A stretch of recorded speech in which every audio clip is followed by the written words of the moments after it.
Herkese salam. Bugün dördüncü gündür.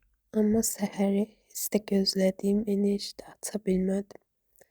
Xəstəliyim daha da ağırlaşıb, boğazım və halsızlığım məni bir qədər üstələyir. Amma maraqlı bir şey var. Bədənim artıq yeni rejimə öyrəşib və hazırladığım porsiyalar belə mənə çox görünür. Heç yarısına çatmamış doyduğumu hiss edirəm. Görünür mədəm kiçilir və mənə artıq bu porsiyaları azaltmağın vaxtıdır deyə siqnal göndərir. İndi isə ən səmimi etirafıma gələk.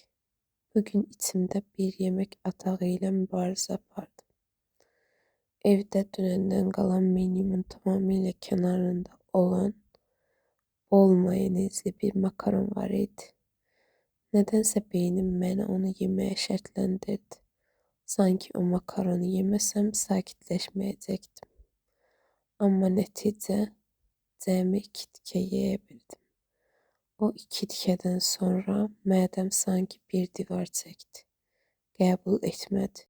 O an anladım ki, mən sadəcə psixoloji olaraq o köhnə vərdişə qayıtmaq istəmişəm. Amma bədənim artıq o ağır qidaları istəmir. Bəlkə bu halımı xəstəliyə, bəlkə də hələ tam qalib gələ bilmədiyim iradəsizliyimə bağlaya bilərəm.